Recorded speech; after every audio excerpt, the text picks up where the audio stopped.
咁都有啲人問我係，你亞洲你點 trade 啊？你係咪唔瞓覺啊？係咁其實呢一度都即係帶出一點啦。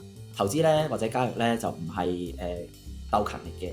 雖然你需要做好多 preparation，但係唔係話你做得越多，你越唔瞓覺，你越 mon 住個市，不斷每日 trade，你個成績就係好嘅，唔係咁嘅。我哋唔係讀書，唔係鬥考100分，反而就係timing 係一切，其實就你可以一年做嘢9個月，但係你3個月會把握到最應該把握嘅嗰3個月咧，你一樣可以好輕鬆幾十 percent。我唔能夠用好輕鬆，我唔應該簡化呢一收翻係收翻先，因為 Hello 各位同學，歡迎嚟到 Flo 女人同學會呢個生活學習嘅 podcast。我係 Lillian，我係 Carmen。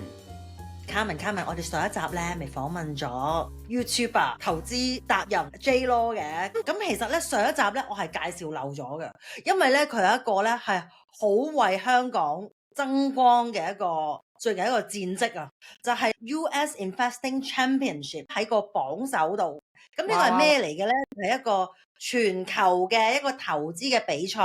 咁 J Lo 係為香港人爭光嘅。咁我哋好興奮啊！再次歡迎各位戰友大家好，我係 J Lo。好興奮，平時一聽到呢一個咧就覺得哇正啊咁。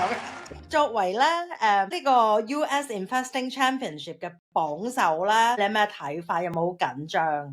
都冇乜好緊張嘅，其實就啱啱開始即係成績公佈咗啦，然之後unexpectedly 就係都幾多西方即係華人以外啦，講英文語區嘅人啦，即係都唔能夠講西方，因為都有好多印度人。即係啊，突然之間就好多嘅新認識嘅戰友係啦，嚟自五湖四海咁樣，咁啊喺 X 嗰度就即係好多留言啦，都有好多人即係 inbox 啊、message 啊咁樣，咁都幾受寵若驚嘅。其實可唔可以講解下呢個比賽係點樣玩法㗎？呢個比賽咧，佢由1983年開始嘅，係啦，咁就去到我唔記得咗係90幾年咧，定係即係2000幾年停辦咗，係有一段時間，好似10年咁樣樣，定係唔知幾多啦？呢啲數據可以上網查翻啦。咁然之後就喺2019就重辦，咁呢個係一個真倉嘅比賽嚟嘅。唔係嗰啲交易嘅模擬交易比賽啦，亦都唔係一個短期嘅比賽，係1年期嘅，係一個為期1年嘅。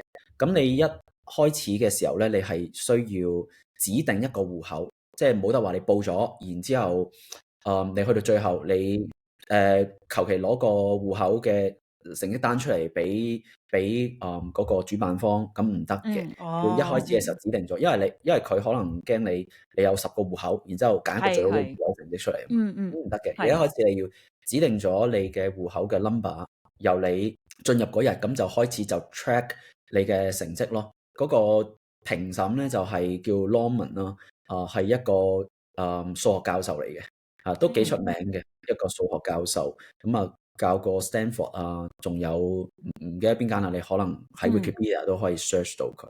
咁佢會核對你嘅 statement，跟住之後再核對完啦，咁佢會將你嘅成績公佈出去咯。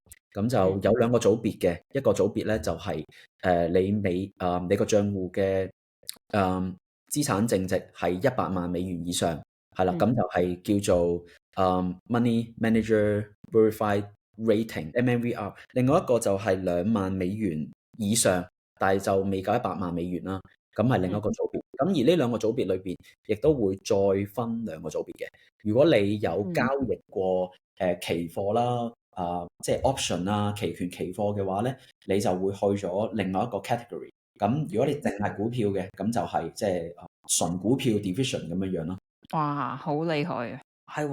係啊，呢個除咗係運氣，一定係實力嘅表現嚟嘅，我覺得，即係唔可以單憑運氣咁樣。係咯，你全年都要有呢個咁嘅 result，都係勁啊！即係我自己覺得啦，就做呢件事情咧，即係如果我可以贏到咧，其實係會令到香港人都開心嘅。即係係啊，我覺得呢幾年即係我哋需要多啲開心嘢。我自己覺係得，冇錯冇錯，即係我睇住奧運，哇張家朗贏咗，哇好激動，係哇係喎，嗰個 level 嚟，又未去到，即係我唔能夠同佢哋相提並論嘅。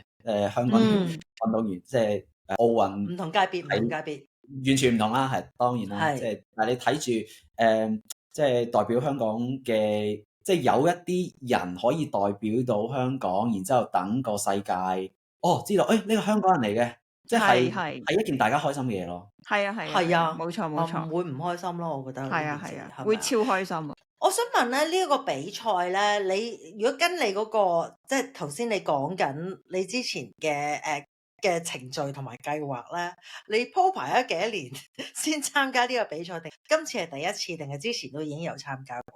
我諗住第一次。咁你之前有冇為咗呢樣嘢要準備咗幾耐？因為參加呢個比賽咧，你係需要有一個誇張嘅回報。係啦。咁如果係幾廿 percent 嘅，其實就唔係個 point 嚟嘅，因為呢個比賽只係一個表演嘅，即係俾人表演啊嘛。即係你見到嗰啲可能廿30%，你唔會覺得好興奮噶嘛？但係你睇啲比賽，你就係要見到一啲驚人嘅成績，你先至觀眾會有感覺。咁我都講，其實我喺 X 都有講到，呢個係一個比賽去讓參賽者去俾人見到自己有能力，either 就係管理人哋嘅錢，因為好多 manager 參加我個 division 嘅，其實係啦。咁另外或者俾人見到你有能力去教人咯。咁所以如果你嗰個回報係幾十 percent，which 其實好好嘅，係啦，因為都要睇你自己資金規模噶嘛。如果你係唔足以贏到呢個比賽咯。係啦，譬如如果你資金規模10個億，但係你有30% 回報，其實超好啦，點會唔好係添？啊，係啊，而呢個比賽個 point 係要有誇張嘅嘢，你見到2萬蚊儲片，而家暫時領先嗰900幾個 percent，即係要咁樣令人覺得哇！即係2020年 Oliver Chow 係又係900幾 percent，2021年 Mark Minifini 334%，呢啲人係覺得哇咁樣樣，要一個 wow 咁樣樣，係啦，但係就唔係講 OK，Mark Minifini 係每一年都300幾 percent，嗰個只係100萬美元，佔佢嘅身家都可能係好少嘅啫，係啦，咁樣。咁我只係用一個100萬美元嘅賬戶嚟到參加呢個比賽，我用一啲比較 aggressive 嘅 approach 嚟到去做一個誇張回報出嚟。但係對於我自己嚟講，我覺得每年平均30-40%我好好噶啦。係啊，你冇可能係每一年你追求 triple digit return 嘅，呢個亦都唔現實嘅事情嚟嘅。咁你其實最終嗰個目的你賺錢嚟到去滿足翻自己一啲嘅財務嘅上面嘅目標改善你嘅生活，其實咁樣嘅啫。只係可能我自己嗰個身份有少少即係唔同，因為我同一時間喺social media 係會有個 exposure 喺度。咁我想去叫做作為一個叫做verify 嘅 proof，我唔係即係有啲人口中所講嘅一啲嘅即係有個 term 幾 negative 叫財演啦，係啦，或者係即係出嚟為咗開班。坦白講，呢個比賽係我參加比賽係有少少想證明自己嘅，係啦，有呢一個嘅目標，有呢個目的嘅咁樣。即係我覺得，如果我既然係講美股，我既然係喺網絡上面去講一啲美股嘅投資方法、交易方法，咁你自己做唔做到先？你自己有冇資格去教人先？我覺得去到而家咁，我已經係即係教咗都幾年，咁中間有時候都會見到呢啲咁嘅質疑咁所以有部署嘅，我係喺好嘅年頭先至參加呢個比賽，呢個都係我承認係啦。咁而另一邊廂就係你亦都冇乜必要喺個熊市嗰度做投資者。你熊市最緊要保命啊嘛，你賺大錢從來都係牛市㗎啦，從來都係即係你要翻幾倍嘅，係喺牛市裏邊嚟到去標你個 wealth。但係喺熊市你最緊要你保命，唔好過分。即係睇咗嗰個 The Big Short，你覺得係啊？我啱啱就想問呢個問題，有好多人話喂，其實咧你熊市咧沽空啊，係反而賺得最多嘅錢㗎喎，咁唔係都係另外一個方法嚟？係另外一個方法，不過呢一個嘅方法我會話如果講我哋可以認識到嘅一啲傳奇基金經理，好犀利嘅基金經理，其實冇乜幾多係 short side，全部都係 long side。Ray 嗯 Dalio、係 Portillo Jones、Warren Buffett 一定係 long 即係 purely long side 啦。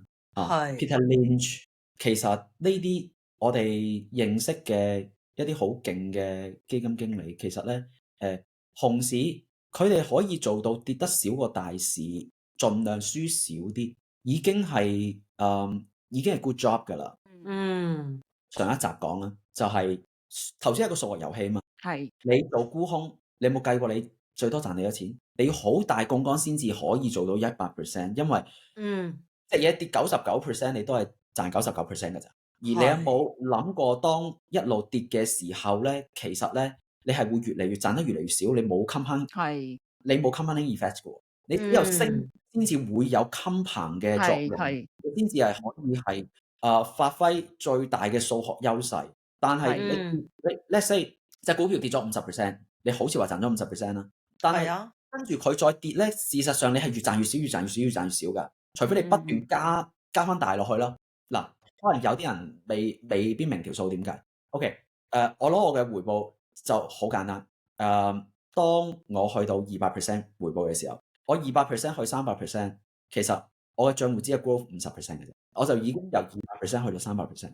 你每 growth 1%，但係對於你嘅回報率嚟講，你越高嘅話，其實係會嗰個作用係會越大㗎啦。但係調翻轉咧，如果你去跌嗰邊嘅話咧，當你100蚊跌到落去50蚊，and then 50蚊跌到落45蚊，對於50蚊嚟講跌到落45蚊係賺10%，但係由於你沽空價係100蚊跌到落50蚊，50蚊再跌到落45蚊，中間嘅 difference 你只係賺多5%，你少咗㗎，因為你個進場價100，你進場價唔係50，你50蚊沽空跌到落45蚊，你咪賺 make 10% 啊。係啊，你100蚊沽空，然之後 OK 去到50蚊嘅時候，佢再跌多5蚊，其實對於你嗰5蚊對於你貢獻只係得5% 嘅啫。你一路買跌嘅時候咧，你如果唔係中途不斷加嘅話咧，事實上後續嘅貢獻係越嚟越少啊。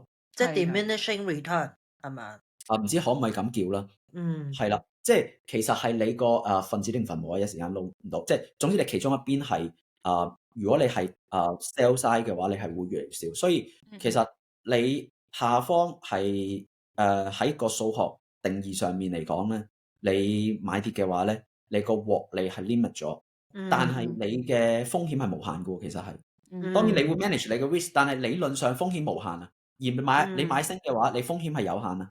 而你 upside 係無限啊。所以大嘅財富其實係 upside 嘅，有好多好大量嘅股票，佢可以升10倍、100倍，長期上升10倍、20倍、30倍咁樣升。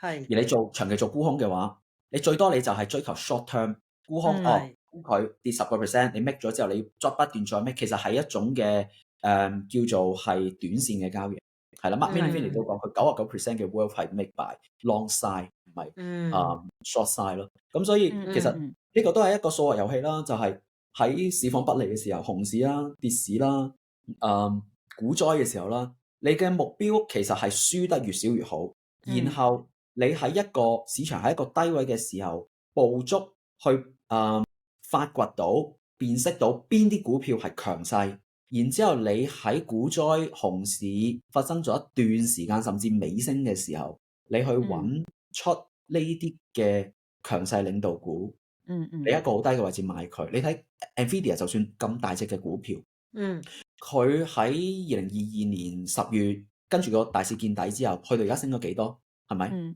一樣都可以係升好多。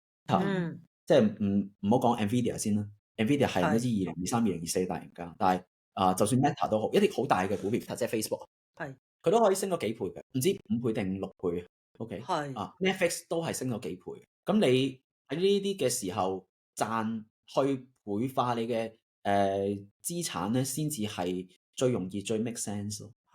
但可唔可以一邊廂又揾呢啲即係勁嘅即係冒起嘅爆升股，嗱一邊廂又可以同一時間 short 嗰個市咧，得唔得嘅咧？可唔可以咁做？絕對可以，不過要睇真係要睇 trading style，你係咪呢個 style？嗱，當然啦，如果係對沖基金嘅話，咁梗係即係又 long 又 short，又 long 又 short 咁。係啊係啊，又或者一啲短線嘅交易人day trader 熊市嘅話，最理想嘅做法就係沽空啦，係啦，因為都有 trend 啊嘛，調翻轉嚟問嘛，其實都係。咁你係咪嗰個 style？嗰個 style 啱唔啱你呢個係一個關鍵。例如我舉我自己做例子，我而家已經唔係呢個 style。咁因為我嗰個人生階段變化咗啊嘛。咁因為我已經係即係做人爸爸啦，咁有2個女啦咁樣。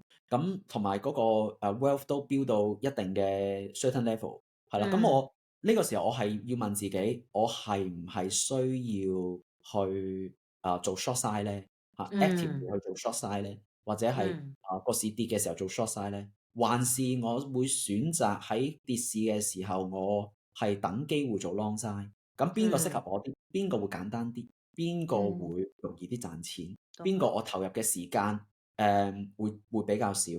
即係你見我哋2022年，我哋都係做 short 嘅，我哋都係做 short。不過我唔係好主力嚟到去做嘅，唔係好 active 嚟到去做。對於我嚟講就冇喺個熊市，你就算10幾20%，絕對唔係一個 shame，即係唔係失禮咯。係啊，但係嗰種嘅回報，你冇得放喺呢個比賽上面去嘩眾取寵啦，可以叫做係。呢個都係一個嘩眾取寵嘅比賽嚟嘅。係難得你又認識嘅人、知嘅人係會知噶嘛。譬如你身家已經有幾個億嘅話，咁其實100萬美金對你嚟講係算得啲咩啫？係咁你最緊要你都係成個 wealth 嚟到去，即係你成個身家嚟到 growth 嘅啫。其實咁所以唔同人係有唔同嘅睇法嘅。咁呢個我絕對尊重，係純粹係攞嚟作為某個程度上我想自娛一下咁解啦。你講到呢一點咧，你其實之前俾我哋有啲相咧，其實呢個會唔會係喺你出身咧，即係唔係一啲大富大貴嘅出身，去到而家咁咧，其實都係一個你比較即係好驕傲嘅一個成就嚟。一開始嘅時候都會有一種驕傲嘅，覺得有一種驕傲嘅感覺嘅，係即係唔能夠講驕傲即係都有一定嘅程度嘅自豪、自我肯定，即係你 show 咗出嚟。因為其實細個係住板間房嘅，板間房長大，即係嗰啲72家房客嗰啲，雖然未有72家啦，但係一個唐樓閣樓單位，你當可能嗰個500-600尺，但係住4戶人家咁嚇。真㗎？呢張相係？呢張相唔係真，嗰陣時冇相機，我係憑我童年嘅記憶喺網上面揾到一張極度相似、極度差唔多，係啦，因為嗰陣時邊有亦都唔會有錢買相機。我爸爸係巴士司機啦，我媽咪就嗰陣時候就係做果欄賣生果，然之後亦都有段時間去喺超級市場嗰度做嗰啲賣豆漿嗰啲咯。咁每日都係佢哋2個出去翻工，然之後我就俾即係我阿太婆湊啦。咁係啦，咁即係住喺呢度，即係 share toilet、share kitchen。呢一度嘅 toilet 已經乾淨㗎啦，有個馬桶㗎。係喎，我細個嘅時候冇㗎，我細個嗰陣時冇㗎，好多曱甴嘅，好恐怖嘅嗰個地方。係啊，咁後來就輪到公屋啦，所以你見到有一張圖片我俾你都係有個公屋村啦，係住呢啲咯，咁叫做大幅改善生活嘅。係不過都係即係一個草根出身嘅情況下，我就覺得要爭氣咯。對於我自己嗰個即係由細個覺得，咁我好記得我阿嫲過身前幾日就同我講，叫我要有出頭咁。然之後咧幾日之後咧佢過身，咁嗰陣時候就喺因為喺大陸啦，咁佢哋嗰啲嘅程序，咁跟住我就即係目送即係佢棺材入去嗰個火化爐，咁我嗰時含淚咁 make 咗個 promise 話，我一定會有出頭嘅，我一定會爭氣。咁係啦，之後就going forward 就即係可能世俗少少、細膩少少講咧，就係我都係一個貪財之人啦。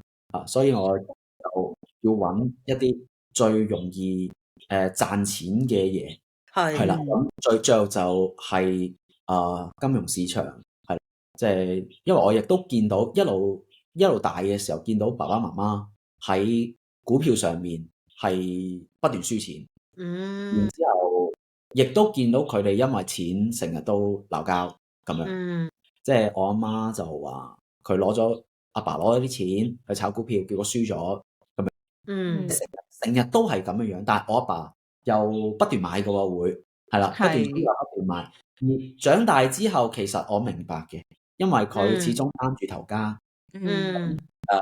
我哋屋企有3個，即係我有個細佬一個妹。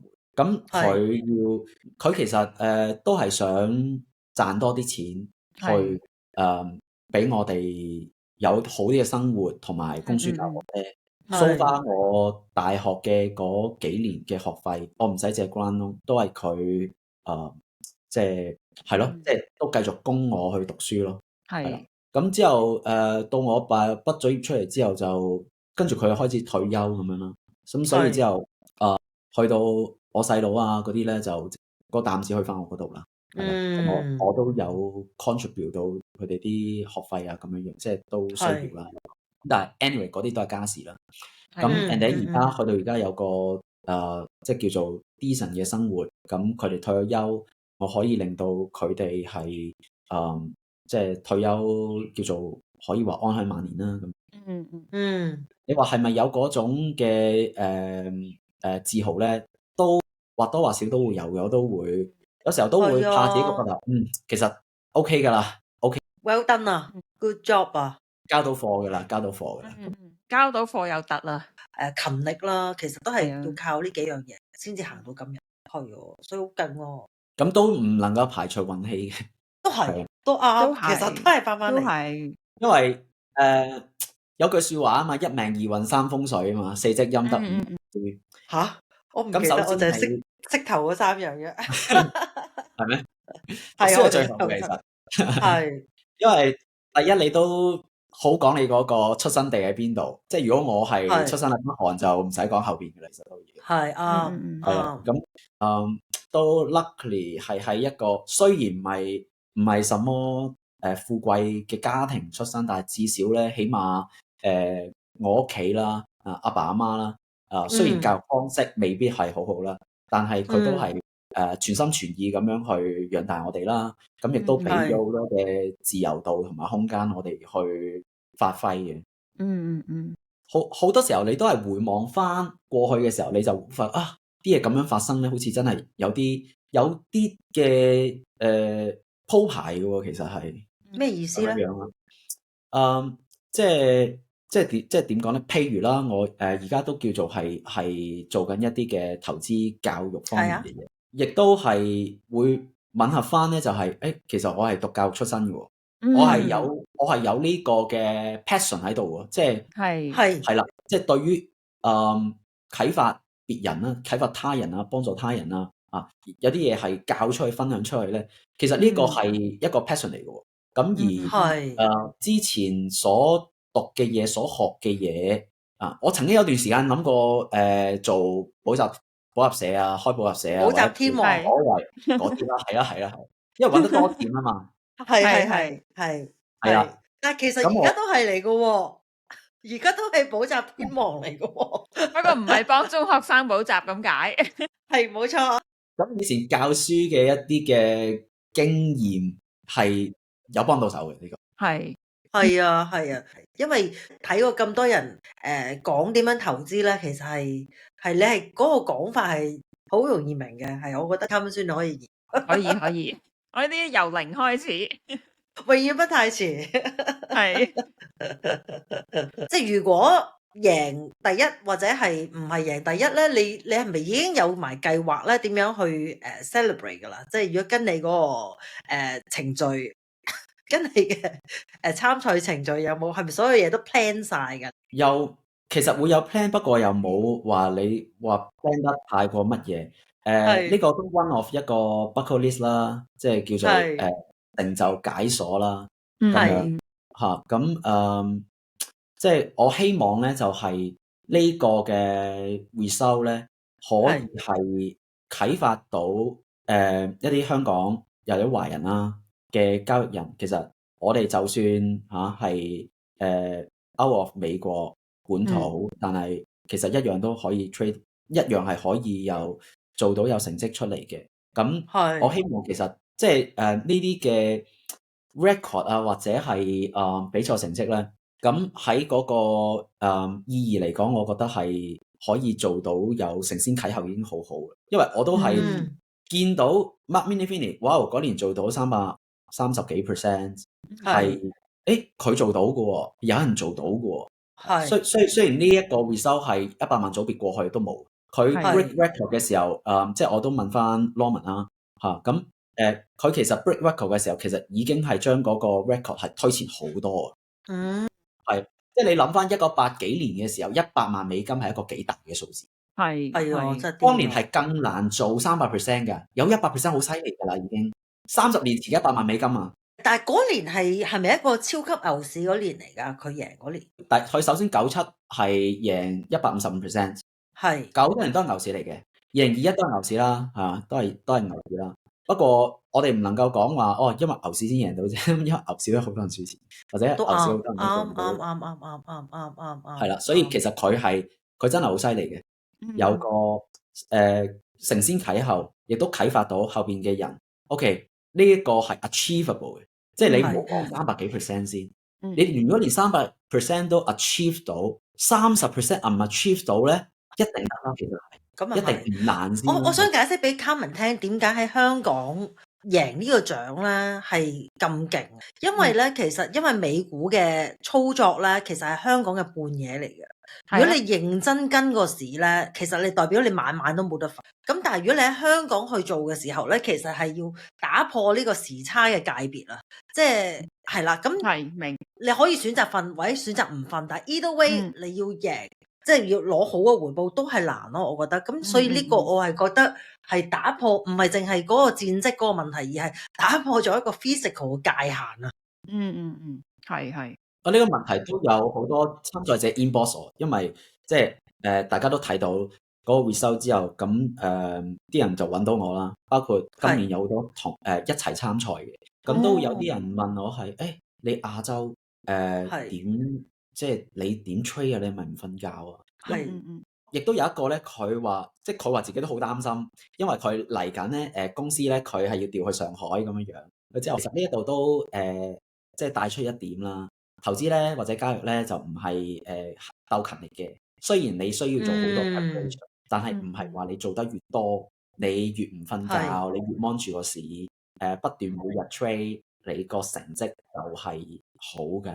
唔係咁嘅，我哋唔係讀書，唔係鬥考100分，反而就係timing 係一切嘅，其實就你可以1年做嘢9個月，但係你3個月你把握到最應該把握嘅嗰3個月咧，你一樣可以好輕鬆幾十%。我唔能夠用好輕鬆，我唔應該簡化呢一收翻係收翻先，因為我其中一個 PowerPoint 一個 keynote 咧回應翻你哋嘅問題咧，就係新手犯嘅錯係常犯嘅錯乜嘢？就係過於輕視。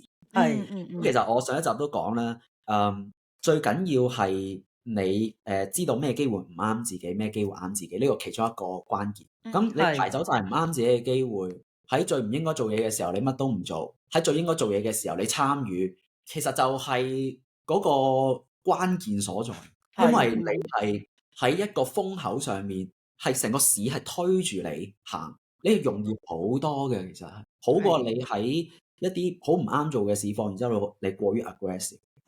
我覺得你講緊一點都得意，就係咧呢個又係好反智嘅，大家會覺得咧一去到錢啊，我哋中國人咪有一句叫力不到不為財嘅。你一定要係不停搞佢啦，你先至會有運行㗎。咁所以咧，如果你頭先講緊話其實如果你喺交易入邊咧，可能你3個月先至做，其他嗰9個月咧，其實你要控制自己唔做都係一個學問嚟嘅，係咪啊？係㗎，都係睇你個經驗。如果你過去經歷過呢樣嘢，係發覺早知乜都唔搞，其實唔搞好過搞。嗱，你試過咁樣嘅話咧，你就明；否則你未試過你唔明。係啦，你試過之後發覺呢樣嘢，然之後總結到呢一個嘅經驗，所以我話嗰個自知同自悟好緊要咯。係你要總結到一啲嘅由你嘅經驗去揾到個 pattern，你係乜嘢時候點樣去做係最易成功，乜嘢時候點樣去做最易失敗。其實你排走晒好多嘅會令你有機會賴嘢啊，會令你有機會失敗嘅 moment 咧，你其實你個成功率已經大幅提升咗好多。係啱嘅，係啊，即係 breakout strategy 勝率唔高嘅不嬲都，但係呢兩你喺 MIT 嗰度，你會見到有時我會 show 翻我哋啲交易數據啊嘛，會有統計噶嘛。我做 breakout 做或者其他嘅 style 嗰個勝率係幾多啊 ，show 出嚟俾你睇。咁 breakout style 我都係可以做到49%啊。如果 based on 我哋 MIT 嘅 selection 嘅數據，個原因係因為唔係成日做，只係好適合嘅時候先會。咁所以嗰個可以 keep 到喺一個比較高嘅 percentage。嗱，呢個補充多點，可能大家唔明49%係一個咩嘅概念。喺交易嘅世界咧，你可以做到50% 嘅勝率係好勁。我唔係話自己好勁，即係話你越貼近你個成功率，你每一筆交易成功率 average 成功率啊，係去到50% 嘅話咧，係代表你好順㗎啦，你好好㗎啦，你已經係啦。我哋唔會追求60-70%，唔現實嘅。因為除咗勝率之外，我哋仲會睇埋我哋嘅 profit factor，即係簡單嚟講就係我平均贏嘅時候贏幾多，平均輸嘅時候會輸幾多，呢啲數據我哋都係。咁我哋 aim 嘅就係至少起碼贏嘅時候贏2蚊，輸嘅時候輸1蚊。咁如果你有50% 成功率，咁你係咪一定贏錢啊？如果你係 more than that 嘅時候，例如話你贏嘅時候贏3蚊，輸嘅時候輸1蚊，你50% 勝率你係贏好多㗎啦。如果你贏嘅時候贏5蚊，輸嘅時候輸1蚊，你成功機會率只係得20% 都好，你都贏緊錢，你未輸錢。即係話10單裏邊你錯8單，你淨係贏2單。如果你每次贏5蚊，輸嘅時候輸1蚊，你仲係贏緊。我哋啲英文係嗰啲咧，我哋岌頭嘅啫，但係個腦咧都喺度撈緊。conceptually 係知道係你講啱咗，但係你要問我係幾多咧？究竟嗰個數就出唔到嚟嘅。總之好多就得啦。問你最後尾一個問題啊，就係咧而家咧喺 AI 嘅世代咧，而家你知啦，即係譬如即係 Sam Altman 啊，而家講 Even Palantir 啊，好多而家講緊背後啲大型大勁嗰啲股咧，都係同 AI 有關噶嘛。咁你又點樣睇 trading 咧？係會俾 AI 替代？即係之後會唔會有一個勁啲，即係 AI 背後一個大嘅唔知啊，即係一個 robot 可以取代到人嘅即係 investing 嗰個腦筋咧？未來好難估算，而家呢刻我未見到係未來，我真係唔敢講，因為 AI 個進步太快。而家係講緊係我哋進入 AGI，咁如果之後會進入呢個 ASI，即係 AGI 即係話已經有人工智能咧，佢係聰明過而家地球上最聰明嘅人類。咁 ASI 就係聰明過晒所有嘅人類。咁會唔會有呢一日發生？唔奇㗎，其實 AI 即係如果我講投資領域或者交易領域，最後都係由人嘅 emotion 或者由人嘅行為去創造價量出嚟嘅。其實係咁，唔能夠排除就係即使係基金經理都，佢哋都係人，係啦，佢哋嘅操作，佢哋操盤真係要做買賣嘅時候，都係人嘅行為。咁 AI 幾勁都好，咁佢哋係按照人嘅指令嚟到去做。咁如果喺金融世界嘅話，其實咧再聰明都好啦，佢哋點都係要翻去研究人類嘅行為。咁係。如果人類嘅行為不變，人性係不變的話咧，咁圖表依然都係會咁樣 work 咗咁耐。因為其實 algo 都唔係而家先有咯，好多年之前都已經有一啲 algo trade 程式交易都有，係啦。咁再聰明多啲都好，咁佢哋會可能運用到更加多嘅 long price data 去做分析，去做決定。因為你要知道就係即係投資世界係點樣 work， 啲圖表係點樣 work。我哋做圖表咧係散戶先會咁做嘅啫，我哋係散戶。無論我有幾多億都好，我都係一個散戶，因為我唔能夠同基金去比較㗎嘛。係世界上咁多分啊，啲分講緊係個規模閒閒地幾廿億美金，OK，有啲仲更加大添啦，大好多添啦。嗯所以我哋散戶只係股市裏邊嘅微塵嚟。咁係我哋要睇圖表個原因係我哋係想知道大嘅資金係做緊啲乜嘢，喺圖表嗰度反映，然後我哋去跟風，呢個我哋散戶嘅工作，即係要解得好清楚，係啦。如果做基金嘅話咧，未必係好似我咁樣做嘅，因為你個基金越大嘅你話，去喐動到大市嗰個概率會高好多啊嘛。係啦。即係我哋只有順勢啫嘛，而家其實我哋係庖丁解牛，要跟住嗰個牛骨嚟到解，就唔可以夾硬逆市而行咯。或者都要睇你個資金量啦。咁如果你個資金你嘅基金都唔係好大，你嘅資金量唔係好大，可能都仲係可以，即係你細地基金，你管理緊幾億嘅話，咁你可能都仲可以睇圖表，因為你都睇住啲 big player 去做。但係你嘅市咧上會越嚟越少嘅，一定。你個資金量越大，你唔會再炒啲好低流通性嘅股票嘅，係啦，或者即係量子電腦嗰啲上個月升得好勁，但係如果你係一啲大嘅基金嘅話，你買得幾多落去咧？你買好多落去嘅，事實上係嘅selection 你就會越嚟越收窄咯。你係會 focus 喺啲好大型嘅股票上面啦，Tesla、Nvidia 啊呢啲 Apple 啊呢啲咁樣嘅股票啦，咁你會越嚟越細啦。再更加大嘅，咁你可能就越嚟越少，都唔可能就係睇圖表啦。你真係要去翻 fundamental 啦。點樣嚟到去發掘到一啲嘅公司？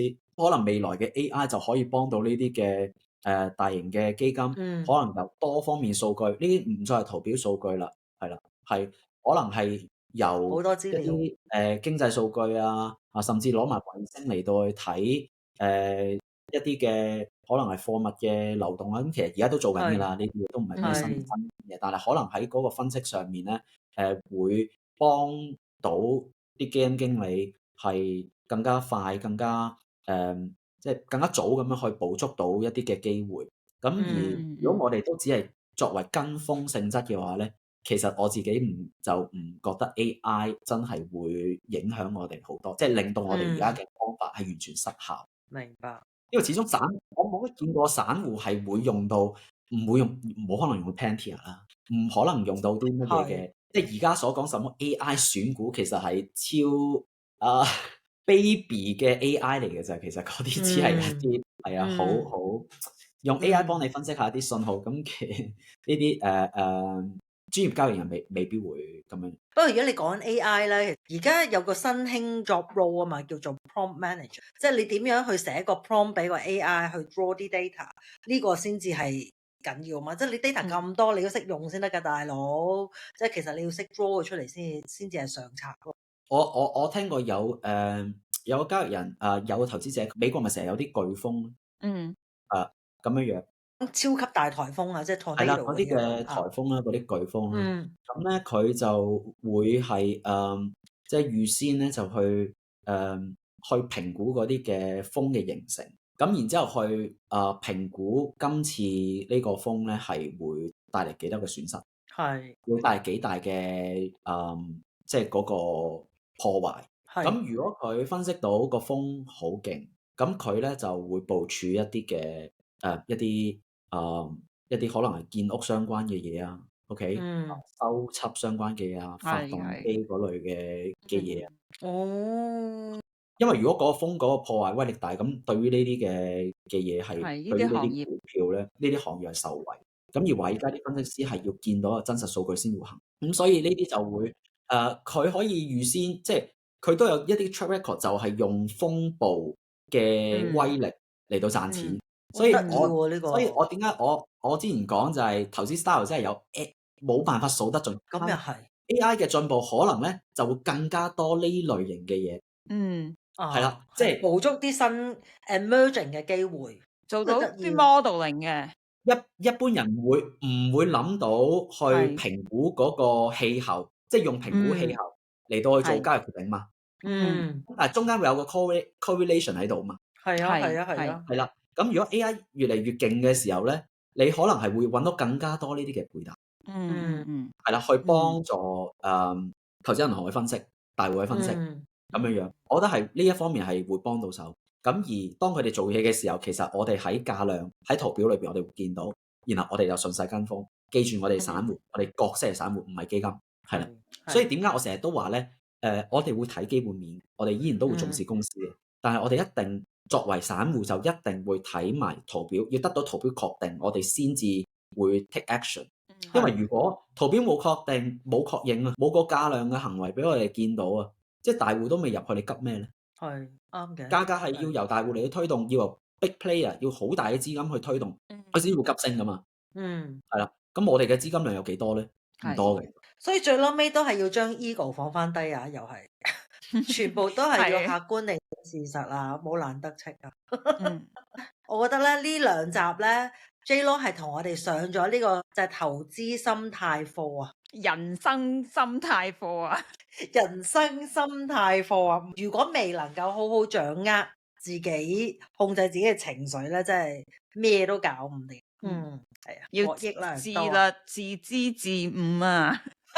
咦，Carmen 你有聽書喎？你好我有勁，聽書我都話嘅大佬 J-Lo 係一個好好教育家嚟㗎啦。係啊，係啊，咁我哋好希望咧，就係 J-Lo 可以喺呢個 US Investing Championship 真係可以即係攞到呢個榜首嘅位置，一個好嘅成績。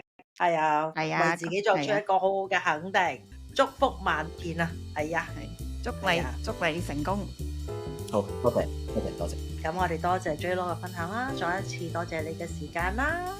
Thank you。Thank you，係啊，咁我哋下個禮拜一再見，拜拜。